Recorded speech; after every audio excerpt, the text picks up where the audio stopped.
200 years later, a petite woman faces hardships in the woodlands of Chesapeake Bay in Maryland, accompanied by escaped slaves. An unsolved riddle surrounding Harriet Tubman, the notable figure of the Underground Railroad, lingers. However, Maryland archaeologists have successfully unraveled this enigma, shedding light on Harriet Tubman's enigmatic past.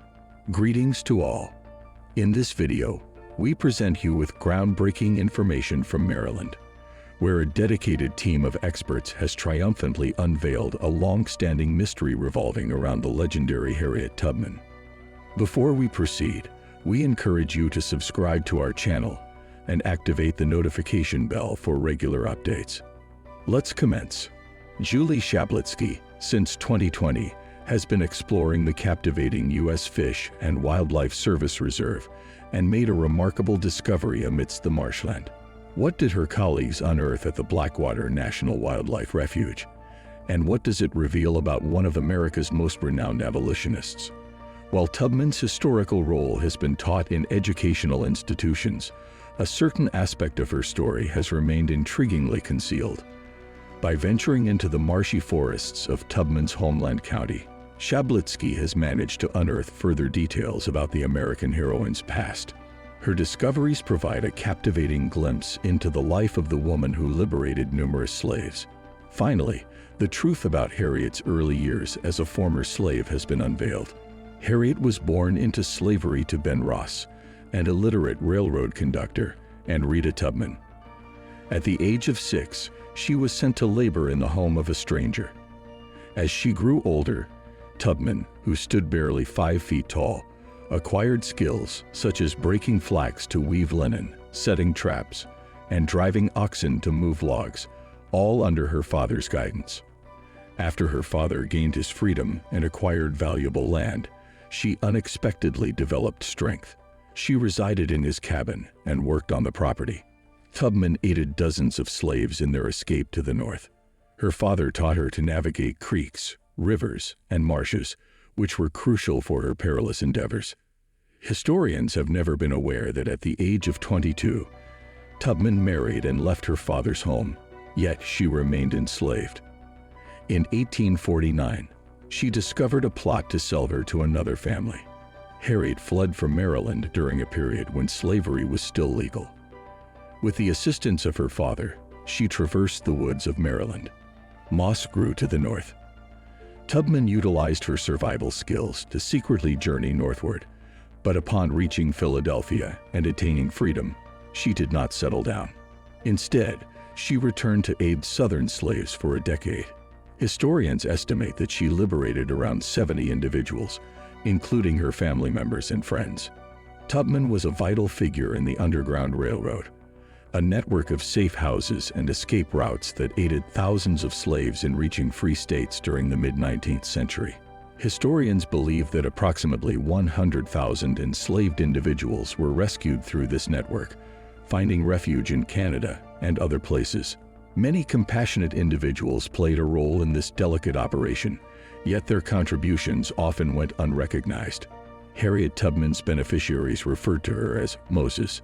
The Smithsonian's National Museum of African American History and Culture proudly exhibits Tubman's legendary artifacts, including her shawl, which offer insights into the woman who profoundly impacted America.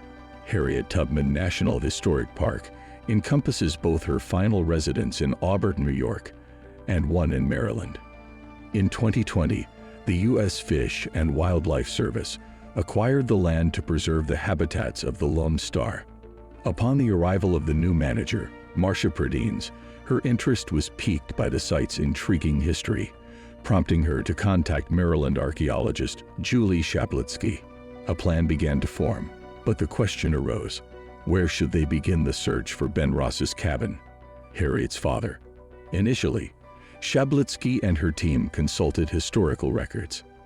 Reflecting on this, Shablitsky stated to the Washington Post in April 2021, "I wondered, where could this place be? Where?" With few leads to follow, the archaeologists decided to employ a metal detector in a different location, and it was there that the mystery finally began to unravel. As Shablitsky swept her device across the surface of an old road, it emitted a distinct sound, signaling the stroke of luck. After recovering a couple of small artifacts, she struck gold, an ancient coin covered in soil. Additionally, various ceramic fragments with discernible patterns were found, enabling scientists to date them. These shards likely originated from Ben's cabin, dating back to the 1820s to 1840s. Archaeologist Julie Shablitsky and her team successfully located Harriet Tubman's childhood cabin in Maryland's Chesapeake Bay forests. The discovery shed light on an obscured aspect of Tubman's life and provided valuable insights into her upbringing. The team confirmed the authenticity of the discovery through an abundance of collected artifacts. The announcement of the finding delighted historians and sparked further discussions about Tubman's early years in the cabin. Tubman's father, Ben Ross, played a significant role in her life, teaching her essential survival skills and imparting knowledge about celestial navigation and the surrounding areas. The discovery deepened understanding of Tubman's origins and highlighted the tight-knit community that influenced her. Historians believe that comprehending Tubman's place of origin is crucial to fully appreciating her extraordinary achievements. Once the excavation is complete, the cabin site will become part of the Harriet Tubman Underground Railroad Byway, a tourist attraction spanning over 125 miles from eastern Maryland to Philadelphia. Officials plan to incorporate Tubman's father's cabin or its site into the byway to enhance its historical significance. The site will be protected and preserved, providing future visitors with the opportunity to witness and experience Tubman's remarkable history. While the site is currently closed to the public for protection, descendants of Tubman, such as Tina Wyatt, her great-great-great-grandniece, express gratitude for the preservation efforts. The discovery has brought Tubman's relatives closer to their famous ancestor and provides a lasting connection to their heritage. In conclusion, the excavation of Harriet Tubman's childhood cabin has unveiled new insights into her life and upbringing. This extraordinary discovery has captivated historians and sparked discussions about Tubman's formative years. Preserving the cabin site ensures that future generations can connect with Tubman's legacy and appreciate her remarkable achievements.